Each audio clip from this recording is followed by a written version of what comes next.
I really had this awareness of like, crap, I am completely alone. I am all by myself. There's nobody else here. And the next thought that came in was, if you're really all alone, if you're the only person in your apartment, you might have more control over this situation than you're letting yourself believe.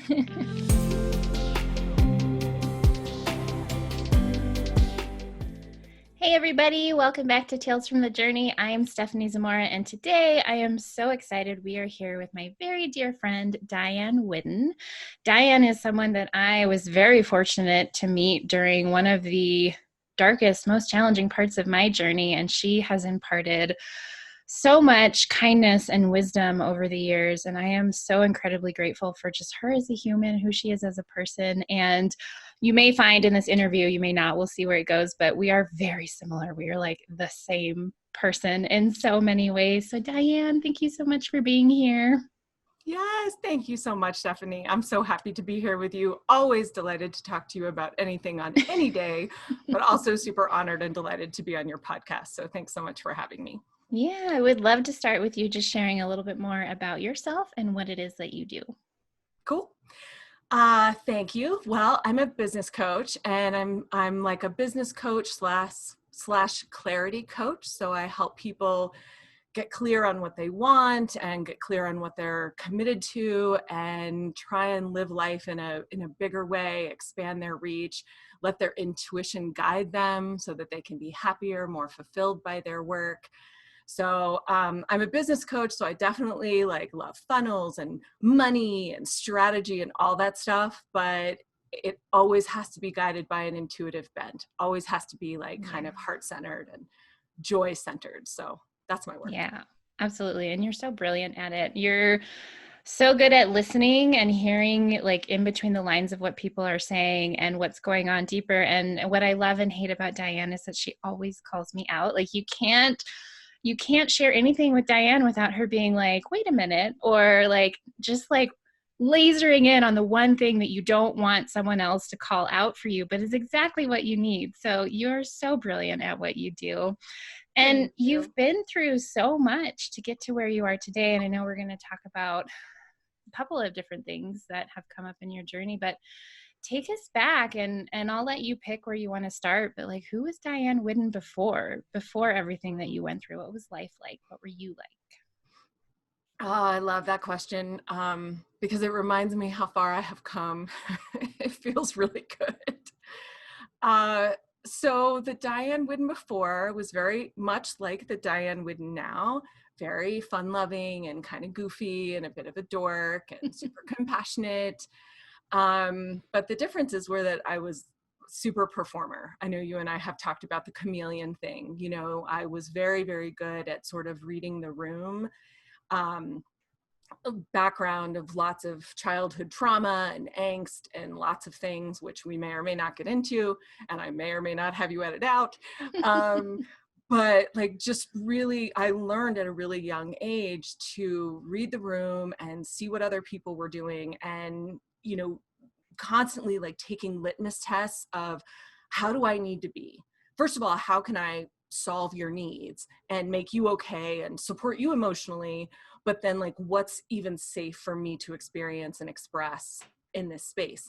And I, you know, God, I accomplished a lot. I accomplished a lot. I went to law school, and only for 2 years. I didn't like it. Was not my thing. And I had, you know, a couple of really successful careers, and I did a lot. I accomplished a lot, but it was always through that lens. And I was miserable. I just was like dying inside. And then it all kind of crashed in my late 30s and early 40s of like, you just can't do this anymore. So Yeah, tell us what you were doing before when everything kind of crashed in. I think, you know, I was thinking about that. You know, one of your questions for this podcast is like, when was the dark night of the soul? When was the bad moment? And I had been online for a few years, and a few things had happened. So I had gotten divorced, and I was running my website design company, which is how I got my start online. And a couple of things happened. So one of the first things that happened, it's so weird, I'm going to start with this. Google changed their search results. So one of the things that happened was if you Googled website design for authors, I was number 1 or number 2, like anywhere in the world. So I had clients globally. I had clients in Hawaii and Canada, the UK and Vietnam and Haiti. And like, I had clients from all over. Yeah. And then overnight, all of that search engine traffic vanished and it was localized. And so now, if you searched website design for authors in Massachusetts, I was on like page 5. And I was coming up, if you just searched website design for small businesses, I was coming up on the first page in Denver, and people would call me and I'd be like, I don't know anything about business. No, I work with writers. That's like not what I do. So it was really interesting because, as having any job in tech or the internet, you have to be able to pivot. So all of a sudden I was like, I have to go to networking meetings. I have to like get out there, and people wanted to talk to me on the phone.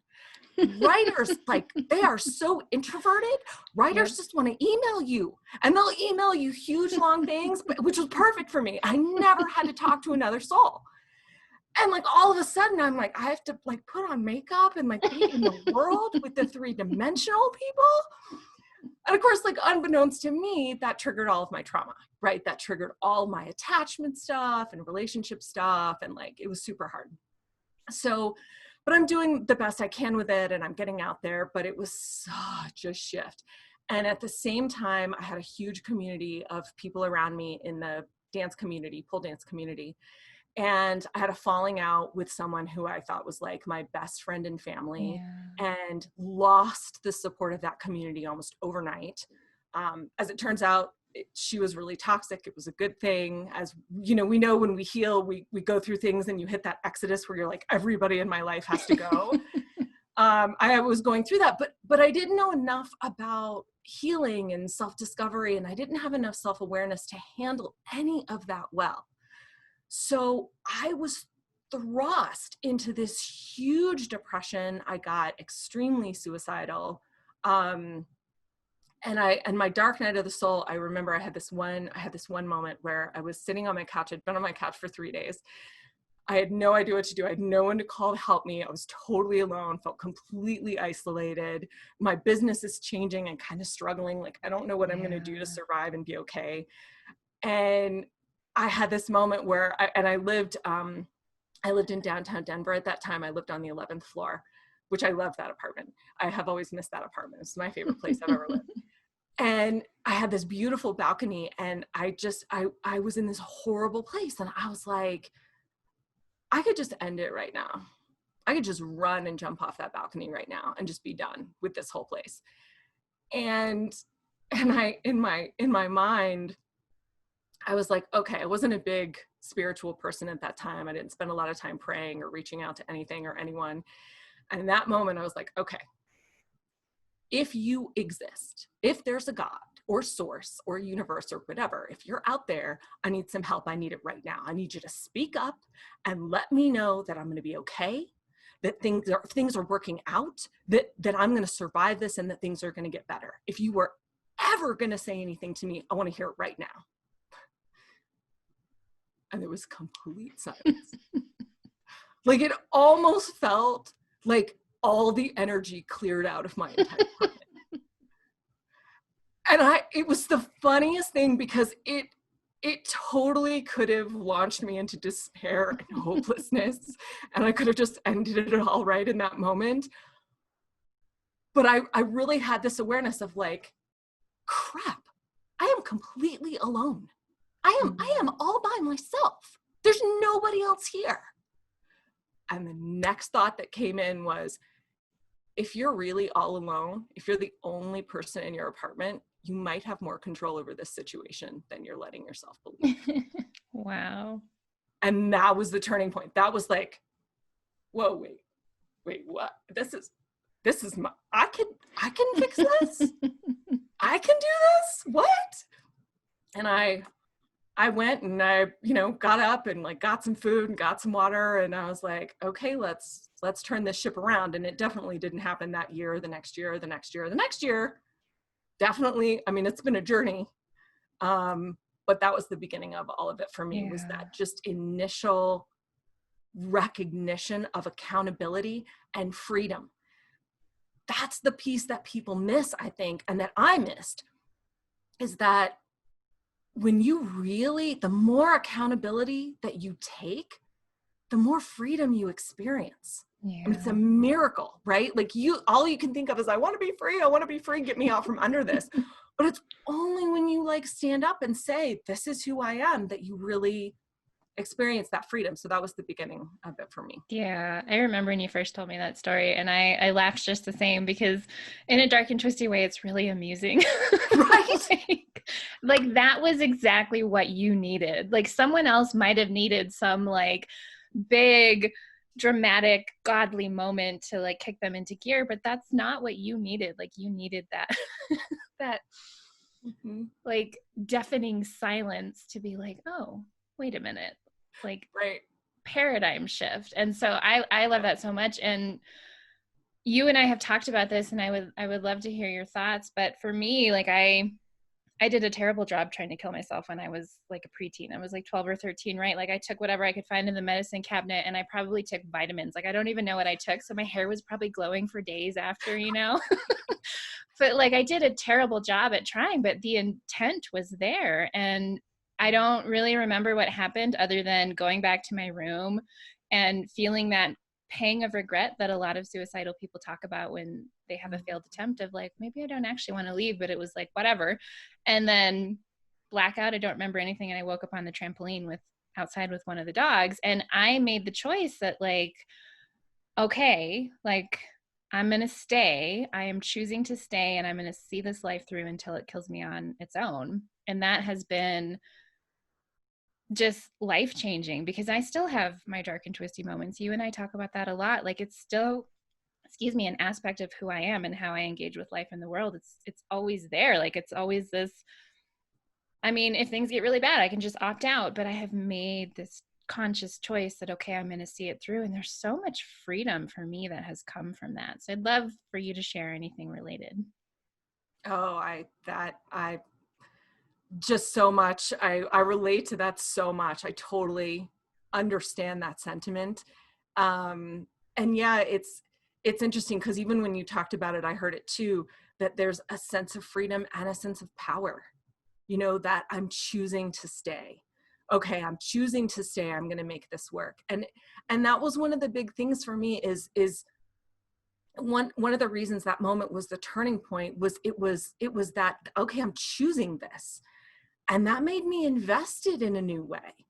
And it was the beginning of me breaking that habit of pleasing everybody else and the winning strategy of pleasing everybody else, and moving into a place of, man, if I'm the only one here, I'm gonna live for me. Yeah. You know, what the heck do I want? You know, what the heck is important to me? You know, so I love that. I love that. Yeah. So one of the things we talk a lot about on the show and in journey mapping is this concept of reorienting. And it happens, I mean, you and I have witnessed each other go through so much reorienting over the last several years, but it happens at different points in our lives. But in this particular instance, you got up, and instead of leaping off your balcony, you went and made a sandwich. Or I remember you telling me, I think you said you went and washed your face or something. It was something really like, yeah, uneventful and uninspired, that you went and you just like carried on with your life and your day. And so what was the process like for you to really start to reorient to your life and your work and the world from this place of, okay, like, I guess I have a little more power than I thought I did? It's funny. I feel like I have so many answers to that question, because it was such a long process. In the beginning, it was really just starting to ask myself more and more of what I wanted. And my cat's going to join us in a minute, just so you know. He's like, you're talking to Stephanie. It's time for me to join in. So you all may get to meet Jake. But anyway, in the beginning, it was like I wanted to ask myself what I wanted. And it's interesting, because when I started doing that, that kind of is what opened the big can of worms and really started the self-healing journey, because, well, as soon as I start asking what I want, well, that just blows out my nervous system, because I'm not allowed to have that. Yeah. That's not allowed. And I think that's one of the interesting points of growth. And I work with this with my clients all the time, because we kind of have this love-hate relationship with our desires and like our biggest dreams for our life, which is why we protect ourselves from them. They feel too big, they feel too scary, they feel too loving. Honestly, I can't receive that. No, talk about unsafe, right? So it was really interesting. So I kind of started asking myself more and more of what I wanted. And then that kind of like snowballed into a lot of self-healing and a lot of work.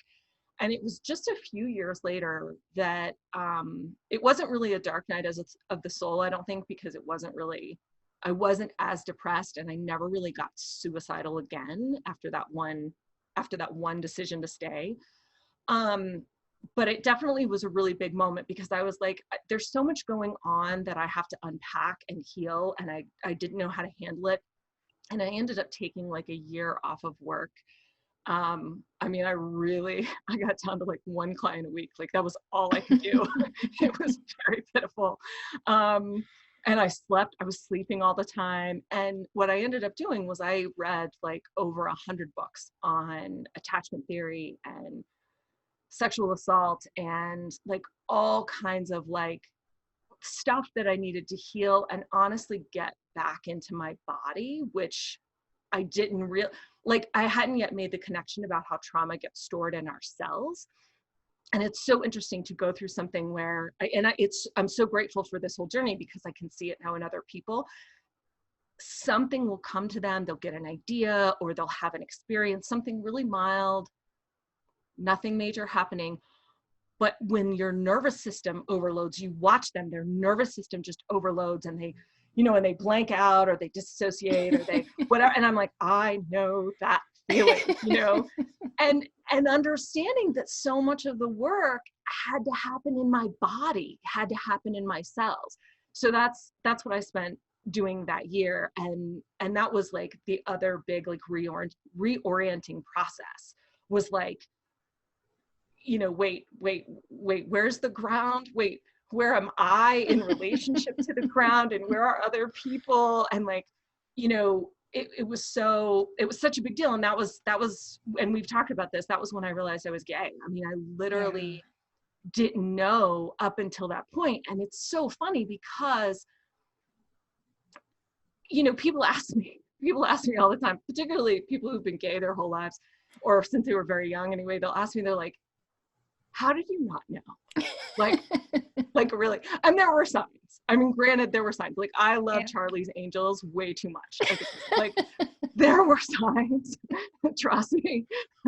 I really loved the Indigo Girls in high school. Like there were signs that I was gay.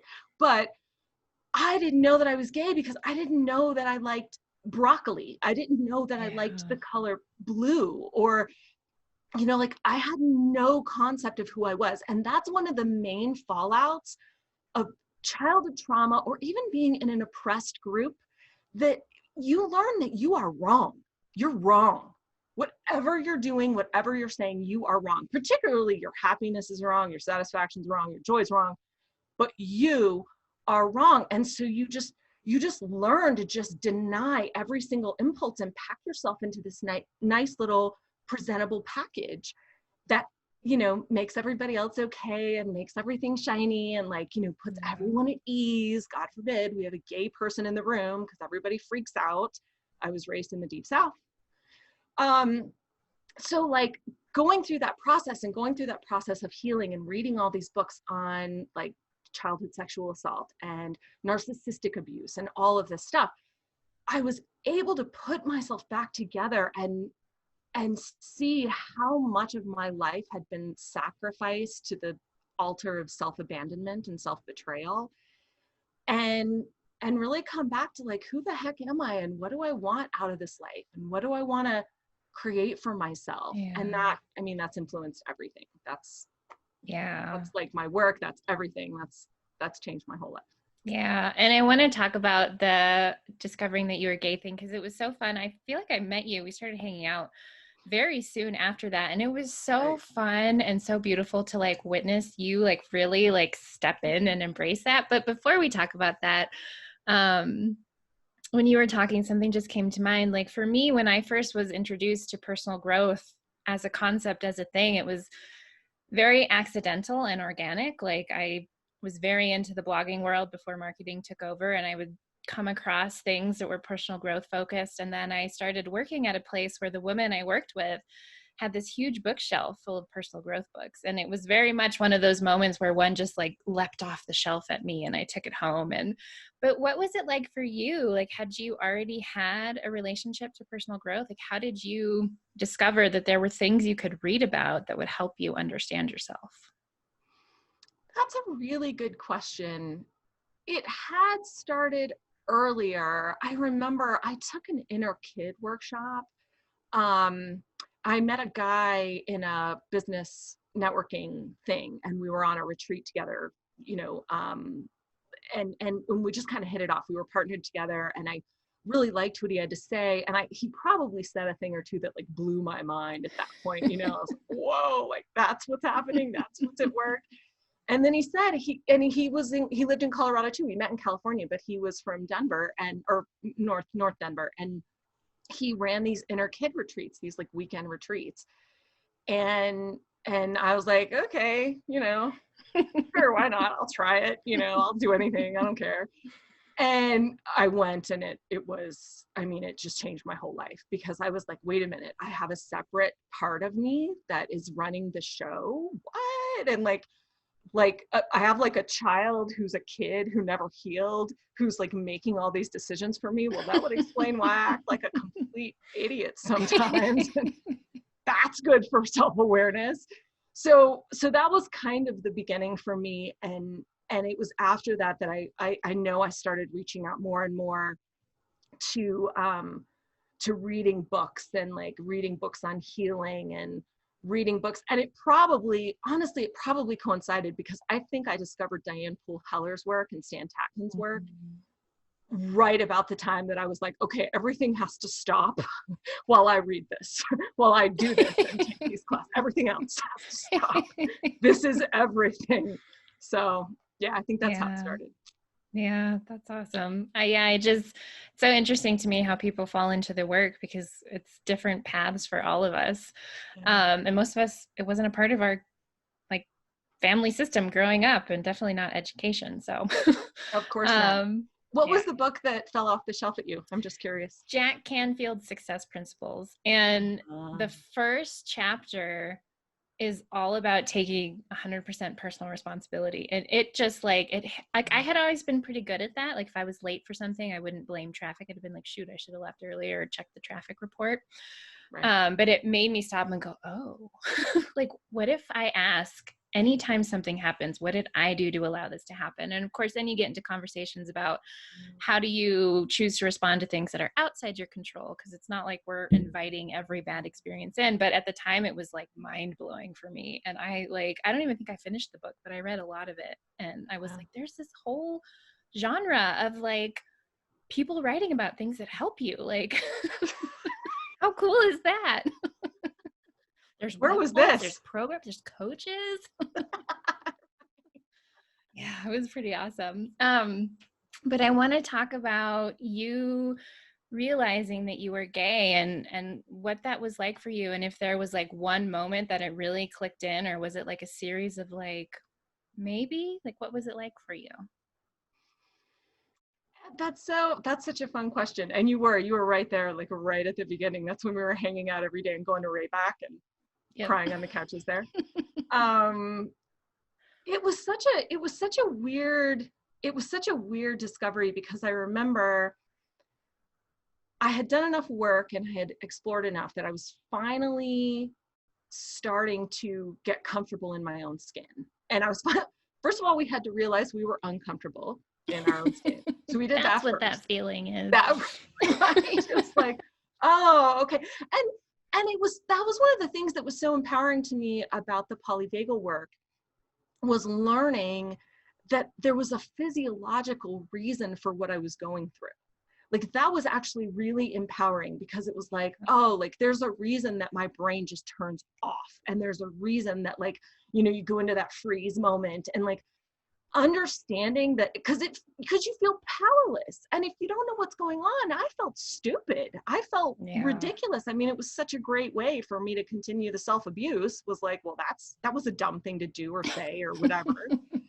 And learning, like there was so much self-compassion, and learning like, hey, your body's trying to protect you here, and your nervous system is trying to protect you here. And oh man, that just opened the floodgates to self-love and self-honoring, and like, maybe I'm not the enemy here.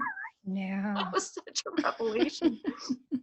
And learning that and sinking into that, you know, you start asking, right? The question that started it all was, well, okay, if you're the only one here and you're the only one responsible for your state, what do you want? That question took on a whole new meaning. What do you really want?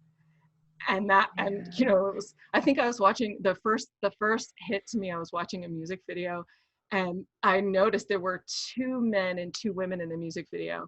And I just noticed I was watching one of the women, like just, and it occurred to me later, I was like, why was I fascinated with her? And like, what's happening? You know, it was the weirdest feeling of like getting to know myself again. And it was so funny, because I was talking to another friend who came out later in life too. And she was saying, you know, you're going to have to give yourself some time to be a teenager. Like, because you're right. Because you're going through what everybody else went through when they were 12 and 13 and 14 and 15. And it was interesting. I could feel that, you know, because I'd get around a pretty girl and be like, you know, and you know, just like you would, you know, junior high school girls did. But of course I never did, because I was like, whatever, you know, who cares? I just remember all the kids when I was growing up, like going ape shit over Duran Duran. And I was always like, I don't get it. I don't understand. Again, signs, we should have known. But anyway, did that answer your question? I even forget what your question was. Yeah, like when did it really lock in, and what was that like for you? It was so scary. It was so scary. Oh, so much love for myself then. Oh, it was so hard. I had started to get more and more of these hits and more of these feelings, and just something about it. I mean, it just made sense, right? My whole brain was like, duh, this is what we've been trying to tell you for like a few decades now. And I had a friend who was also gay, and we were just friends, and I developed feelings for her. And that was like that was when I was like, oh, something's happening. Oh, it's weird. And it was such a funny thing, because I fell for her, and then it didn't work out, which thank God, but it didn't.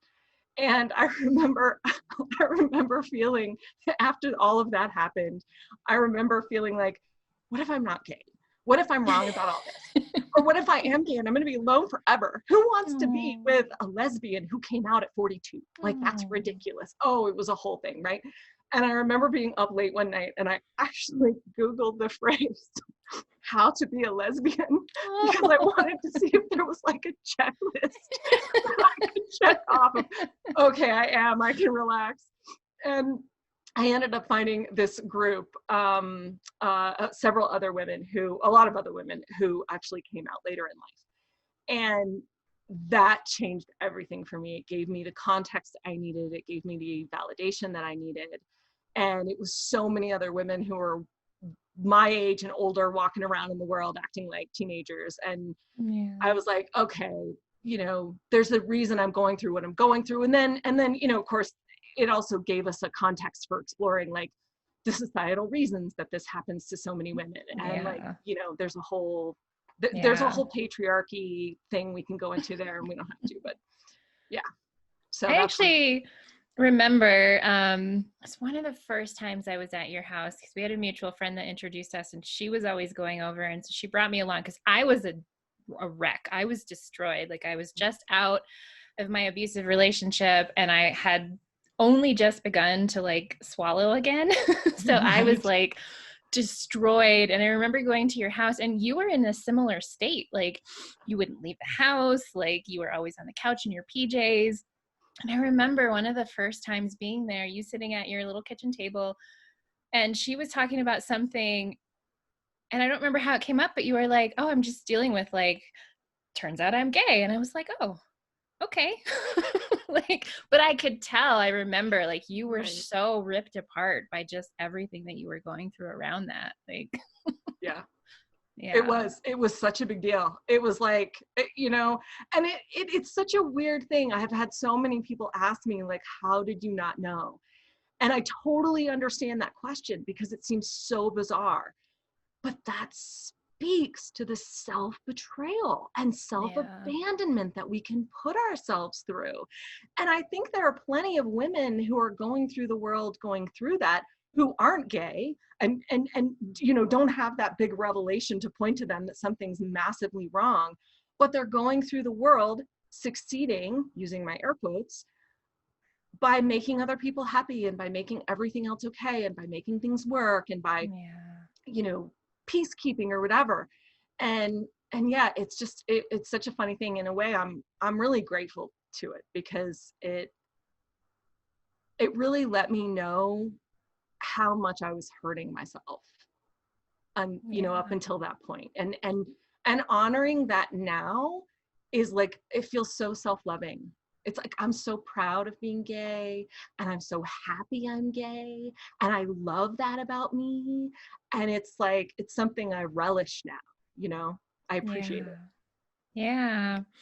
And do you want to share any, you don't have to, but about like you did so many fun things as you were exploring like your hair, your Oh, style, you had that photo shoot, which I still love. I love those photos. Like you did a lot of different things to really explore what it meant for you to be gay and who were you. And I remember, I would love if you could talk about the haircut, because I remember how you felt after that. And it was so amazing to like be there for that. oh, thanks so much. That's so fun. Yeah, that was a really interesting part of the transformation for me. So, particularly around being gay, and I was raised in the Deep South.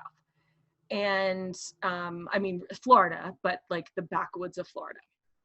And it was a really oppressive environment. And one of the interesting things about being gay is that you can hide it. It's not like being a person of color where Right. you never get a break from it. If you want to hide and just like escape, you can. And I think that that has some payoffs, obviously. And I think it also has some major costs because you're never forced to come to terms with that part of you and the way that you act around other people and the way that other people act around you. And so one of the things that happens is, I look feminine and I had long hair and the whole thing. And that's how I kind of succeeded and could get along in the world. But it also meant that I could hear every homophobic thing that everybody said.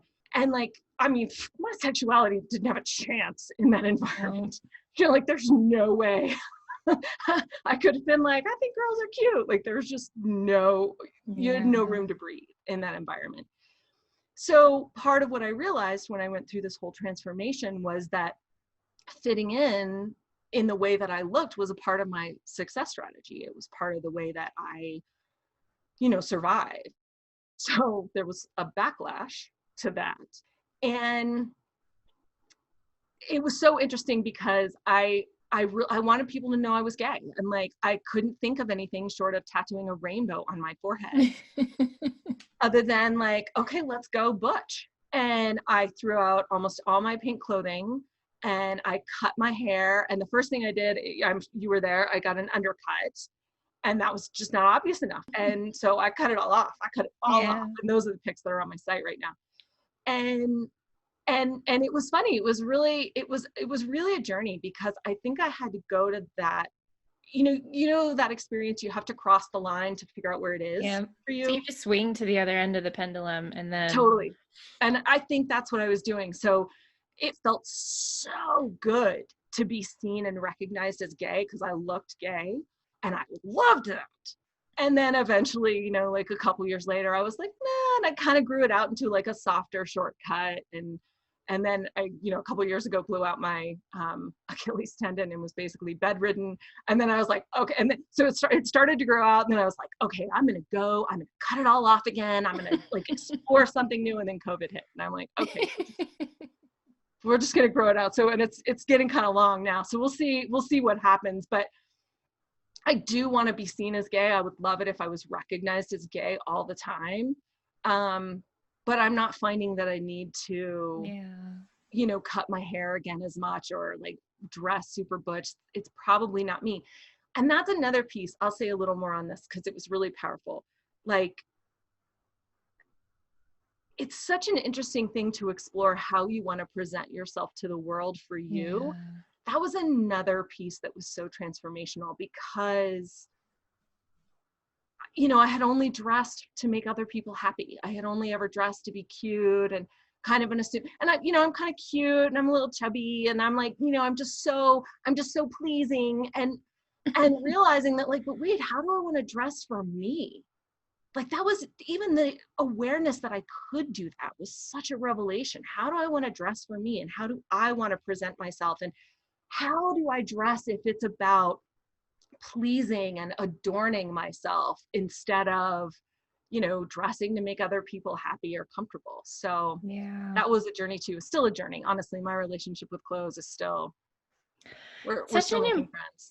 It's such an important thing though. Like I know I did a lot of things where I swung to the other end of the pendulum and I needed to figure out, okay, I've been behaving this way because of controlling abusive people, because I didn't know any better, because I attuned, because of all the hypervigilance and all the things. And like part of reclaiming for me, my freedom was like, I'm going way over here. And I think that that's very normal and natural. And what's so frustrating to me is people like to be like, it's just a phase. It's like, well, maybe, but it also might not. Like I might need to be over here. That might be who I am. And so I just think it's such an important thing to share about. And there's so many ways that we do it after trauma or loss or like these big transitions of like, oh, wait a minute, I think I'm gay. Like I'm gay. Oh my God, how do I want to show up in the world? Who am I now in the world? And seeing the way that it like, all the self-compromise, the way that it like creeps into even the smallest of things, like the clothes that you choose to wear or how you style your hair. Like it's really important. Absolutely. Yeah. It's such a big deal. And it's remarkable because when that's your habit and that's your way to survive, and it is for so many of us, it's insidious. I mean, all the different ways that it creeps in, all the different ways that it infects your life, it's remarkable. Yeah.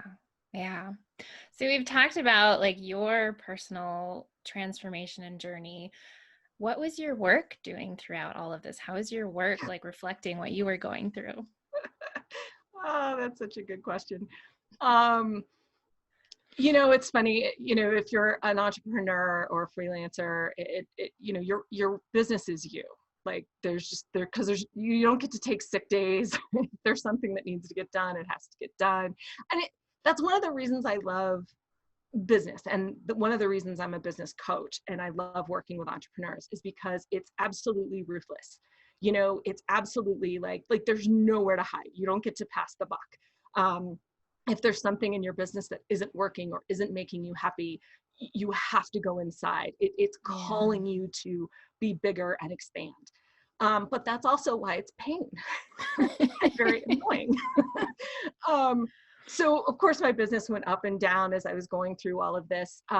One of the things that had happened is I realized I didn't want to build websites anymore. I loved the marketing piece and I loved working with clients and helping them contribute to the world and give their gifts and make more money and expand who they were. I loved that work.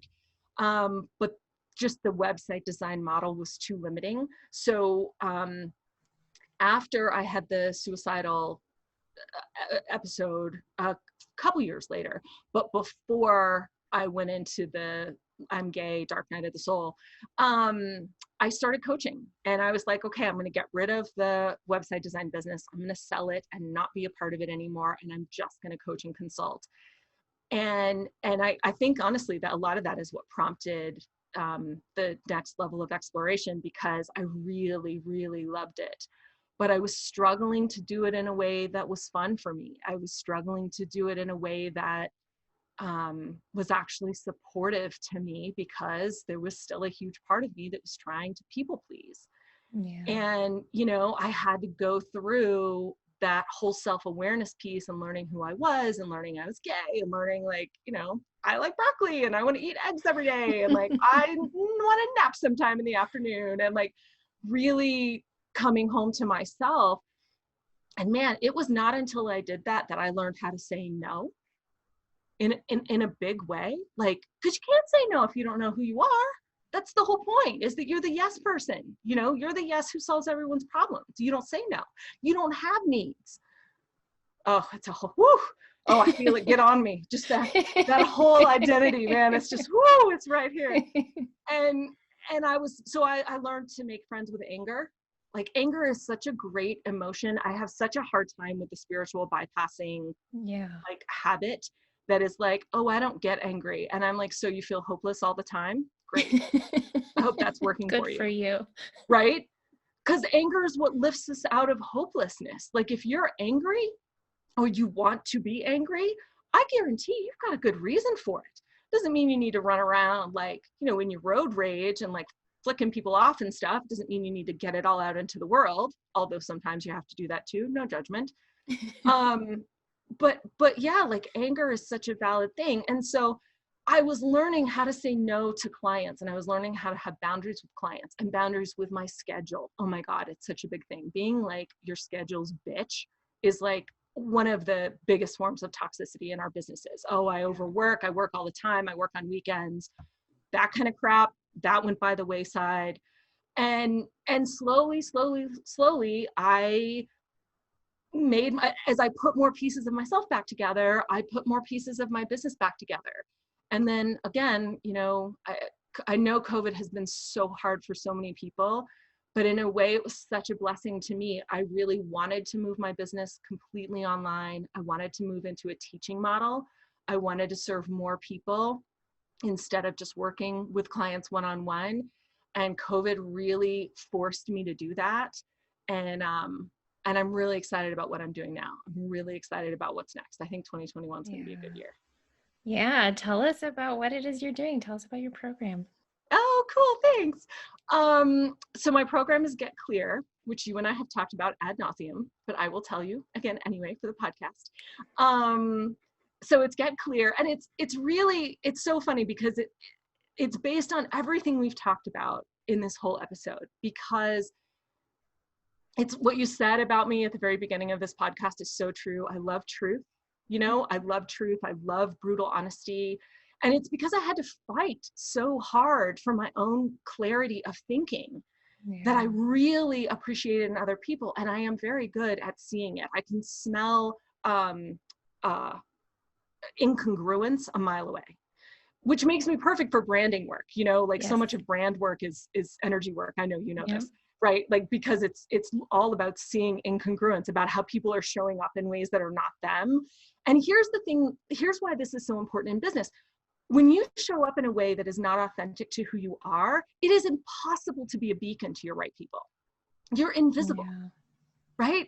Like, the more you can be yourself, I know authenticity is a buzzword that has lost a lot of its meaning, but truly, the more you can be your authentic self and shine that out into the world and say, oh my God, I am amazing at this, and I love doing this, and this is my passion, and this is the change that I want to see in the world, and I'm creating that every day.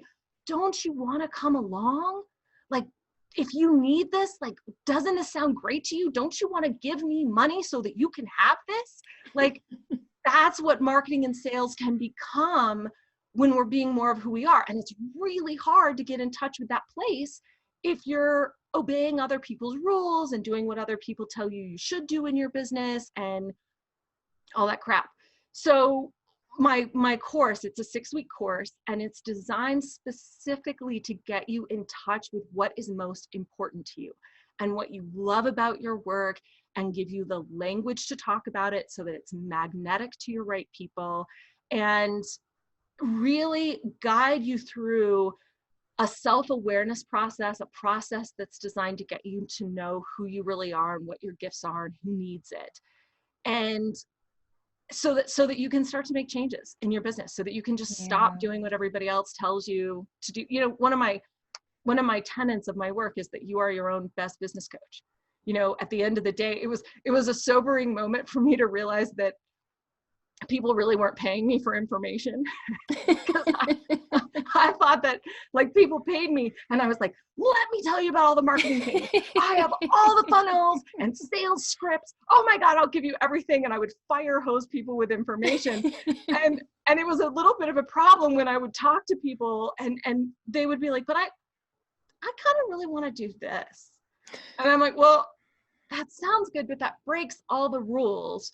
So I don't know. I don't know about that. And then they would do it, and then they would thrive. And this was when I was still building websites, obviously. And that was kind of what got me on this path of like, maybe you actually know what you need to do for maybe the thing that gave you the idea for the business is actually going to give you the plan to grow it.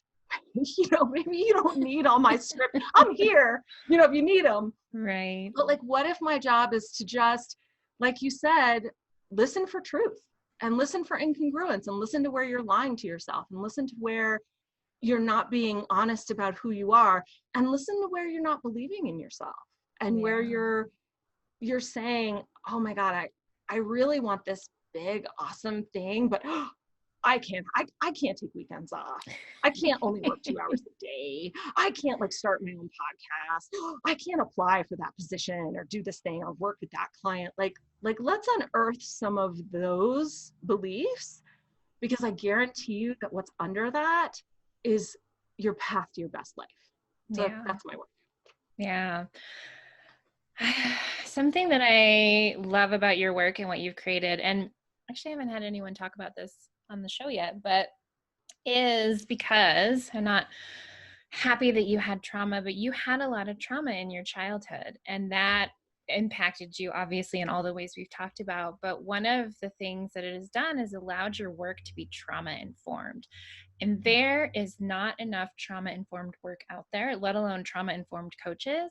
But people don't realize that where they get stuck in their brand and their business, and even like you're saying, like claiming this is what I really want in my work, and these are my boundaries around how I want to work. Like, people don't understand that so much of their blocks and self-sabotage come from trauma. And so that is one reason I absolutely adore and love you, but also your work, is that it's trauma informed. So I'd love if you could share kind of your take on that. Oh, I love that. Thanks for pointing that out. And I agree with you. I don't think there's enough out there that's trauma informed and trauma sensitive. And, it's interesting because I don't specifically talk about trauma in my work, but I am very careful about boundaries, and I'm very careful about giving people clear expectations. And I'm very careful about trying to create as safe a space as I can, and being very, very accepting. I really believe, like, the path for me, I needed to be loved into my greatness. Being browbeaten or held accountable. I have so much stuff about that word, accountable. I mean, my work is, one of the premises of my work is that we all want to give. We all want to contribute to humanity. We all want to show up. We all want to be creative in some way. Maybe that's making some massive art, but maybe it's just having really wonderful inflow conversations like this one, where you can just go wherever it leads you, but everybody wants to show up and shine. I believe that. It's certainly true for me. I wasn't hiding because it was fun for me. I wasn't hiding because I enjoyed doing it. I thought I had to do it to survive, and it hurt. Yeah. And so working with that idea of like, look, you just need a little confidence, and you need a little understanding, and you need a little patience and acceptance, and you need just a little bit of a mirror to reflect back to you the truth of who you are. That's the other thing. I'm not a massive salesman. I'm not blowing smoke up my clients' asses. My clients are beautiful, amazing, wonderful people. And it's like, all you have to do is like point that out to them, or even what I've discovered, give them exercises and give them things they can do on their own where they can kind of see that. And it's like, I mean, that's the most effective thing you can do with work. And it's very trauma supportive because it celebrates people exactly where they are. There's no changing. There's no gut up and go. There's no do epic shit. There's no like all of that stuff that feels like very adolescent male energy to me. It's not that. It's you know, it's a more feminine approach. It's more, let's work on your receiving, and let's work on who you are, and let's work on your intuition, and let's support you. Let's find all the ways that we can to support you and not wallow. I'm a business coach after all, I'm not a therapist. So I'm all about results, and I'm all about making the money, and I'm all about solutions oriented, but it's always through that lens of acceptance for where you're at right now. And that you will go when you're ready to go. You will. We all will. We will go when we're ready to go. We will shine when we're ready to shine. Yeah, absolutely. I love that. What is one thing that you wish you could tell younger you, whether it's you as a child or you when you were in your 20s and totally disconnected from the truth of who you were? What's one thing you wish you knew? I wish I knew I could trust life. That would have changed everything for me. For me, life itself was the enemy. It felt like every time I showed up as me, every time I was in my joy, every time I was doing something that felt good, it felt like life itself just beat me down. You know, you and I talked about the drop kick. It always felt like that to me. It felt like out of nowhere, life would just bam, you know, and, you know, and that's trauma response. You know, that's learning that and understanding that and getting to a place where I can trust myself was a really big deal, because it led to this greater understanding that, you know, you can trust life. It's working out in your favor. You are held, you are supported. And I still struggle with that. I think I probably always will, which is okay. But like that piece, you can trust life. It's really not working against you. You are safe here. The crisis is over. You can relax. Yeah. You're loved. Oh, I love that. Oh my goodness. Well, we're going to put all of your brilliance and info in the show notes, but tell everyone where they can find you, how they can learn from you, and how they can work with you. Oh, awesome. Great. So my website is my name, DianeWhidden.com. And the best place to start is my Get Clear course. It's super reasonable. It's 6 weeks. It's a wonderful investment. And you'll have me, I help people out in the comments. I answer questions. As you go through the course and create things and work on things, and you're like, did I do this right? Or what do you think of this language or whatever? You can get my feedback, and I just love it. I love the work so much. It's so transformational for people, and I love doing it. So yeah, you're so good at it. I love you so much, favorite human. Thank you for being here and for sharing your story and all your wisdom. Thank you so much. This has been wonderful. I so appreciate it, and it's just been such a delight. Thank you. Thank you so much for joining us today and for being a part of this powerful community of purpose-driven individuals. We have a ton of free resources for you at www.talesfromthejourney.tv/free, including access to an 8-week sampler of our renowned journey mapping program. That gives you instant access to impactful training lessons, life-changing exercises, and our signature AccuSesh processes that you can implement immediately. We'd love your help in getting the message out and growing our community, so please take a moment to share this episode, subscribe to the podcast, and leave us a review on iTunes. I'll catch you in the next episode.